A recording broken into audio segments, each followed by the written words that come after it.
Fengal புயல் தமிழ்நாட்டையே சூறையாடிட்டு போயிடுச்சுன்னு சொல்லணும். இந்த புயல் வந்து நிறைய பாதிப்பை தந்துட்டு போயிருக்கு. ஃபர்ஸ்ட்டு இந்த புயல் வந்து சென்னைக்கும் பாண்டிச்சேரிக்கும் நல்ல கரையை கடந்துருச்சு.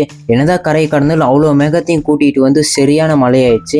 எப்பவுமே ஒரு புயல் வந்து சென்னையில் தான் அதிகமான பாதிப்பு வரும். ஆனால் இந்த டைமும் சென்னைக்கு பாதிப்பு வந்திருக்கு. அதையும் விட பாண்டிச்சேரியில் சரியான மழை வந்ததில் ரோடே இந்த மாதிரி தான் இருக்குது. இந்த ஃபோட்டோவே பாண்டிச்சேரியில் எடுத்தது தான். கிட்டத்தட்ட கொலமாட்டம் இருக்குது. பாண்டிச்சேரி இந்த அளவு மழையை வெள்ளத்தை பார்த்துருக்குமானே தெரியாது. ஏன்னா அந்த அளவுக்கு வெள்ளம் இருக்குது. வெறும் பாண்டிச்சேரின்னு மட்டும் இல்லை, விழுப்புரம், கிருஷ்ணகிரி, திருவண்ணாமலை மாதிரியான ஊர்லேயும் சரியான மழை.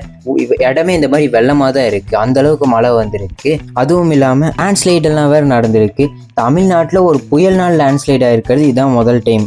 இந்த லேண்ட்ஸ்லைட் ஆனது வேற எங்கேயும் இல்லை, திருவண்ணாமலையில் தான் நடந்திருக்கு. தமிழ்நாட்டில் ஒரு புயல்னால் லேண்ட்ஸ்லைட் ஆகுது நான் இப்போ தான் கேள்வியே படுறேன். இந்த லேண்ட்ஸ்லைட் ஆனப்போ இன்னொரு சம்பவம் நடந்திருக்கு. அது என்னன்னா, ஒரு 35 டன் பாறை லேண்ட்ஸ்லைட் ஆனப்போ மலையிலேருந்து அப்படியே கீழே விழுந்திருக்கு. கீழே விழுந்தது அது நேராக போய் ஒரு வீட்டு மேலே விழுந்துருச்சு. அப்போன்னு பார்த்து அந்த வீட்டுக்குள்ளே 7 பேர் கிட்ட இருந்திருக்காங்க. 7 பேரும் அந்த பாறை விழுந்ததுனால வீடோட சேர்ந்து மண்ணுக்குள்ளே புதைஞ்சிட்டாங்க. ரெஸ்கியூவர்ஸ் எல்லாம் இப்போ தீவிரமாக வேலை செஞ்சுட்டு இருக்கிறதுனால 5-6 பேர்கிட்ட கண்டுபிடிச்சிட்டாங்க. இனி ஒரு சிலர் தான் உள்ளே மாட்டிட்டு இருக்காங்க. அது இல்லாமல் நிறைய பாதிப்பு வந்துச்சு. அது எல்லாத்தையும் இப்போ சரி செஞ்சுட்டு இருக்காங்க. இந்த லேண்ட்ஸ்லைட் அவ்வளோ பாதிப்பை தந்துருச்சு.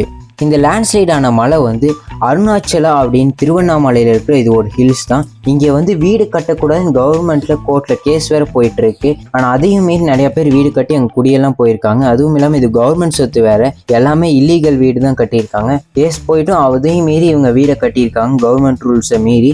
அதனால தான் இந்த மாதிரி ஒரு இது நடந்திருக்கு. இதுக்கு அவங்க கவர்மெண்ட் ரூல்ஸை ஃபாலோ பண்ணிகிட்டே போயிருக்கலாம். நம்மளும் நினச்சிப்போம் எதுக்கு இந்த கவர்மெண்ட் ரூல்ஸ்லாம் சும்மா தான் இருக்குன்னு. இப்போது தெரியும் நிறைய பேர்த்துக்கு இந்த கவர்மெண்ட் ரூல்ஸ் எதுக்கு இருக்குன்னு. கவர்மெண்ட் ரூல்ஸை ஃபாலோ பண்ணி இன்னும் அந்த இடத்துல இருந்து வீடெல்லாம் மாற்றிருந்தாங்கன்னா இந்த மாதிரி ஒரு இன்சிடென்ட்டே நடந்திருக்காது.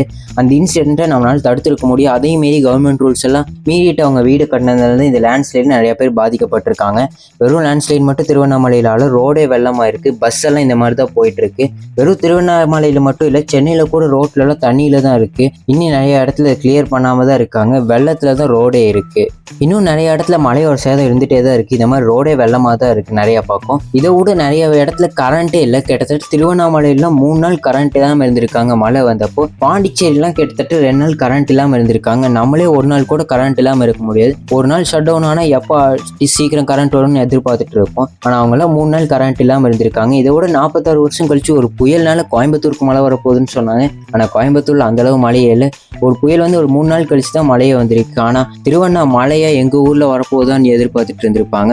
ஆனால் அவங்க ஊரில் சரியான மழை வந்து வெள்ளம், லேண்ட்ஸ்லைட், அது இதுன்னு எல்லாமே நடந்துருச்சு. ரெஸ்கியூவர்ஸ், கவர்மெண்ட் எல்லாம் தீவிரமாக வேலை செஞ்சுட்டு இருக்காங்க. இந்த வெள்ளத்துலேருந்து எப்படி மீண்டு வரலான்னு அதே தான் எல்லாருமே எதிர்பார்த்துட்டு இருப்பாங்க. மழையில் இனி நிறைய பேர் மாட்டிக்கிட்டு தான் இருக்காங்க. அவங்களுக்கெல்லாம் சப்போர்ட் பண்ணுறதுக்கு கவர்மெண்ட்டும் தயாராக தான் இருக்காங்க. திருவண்ணாமலை லேண்ட்ஸ்லைட்லேருந்து ஒரு சிலர்லாம் மீட்டு எடுத்துட்டாங்க.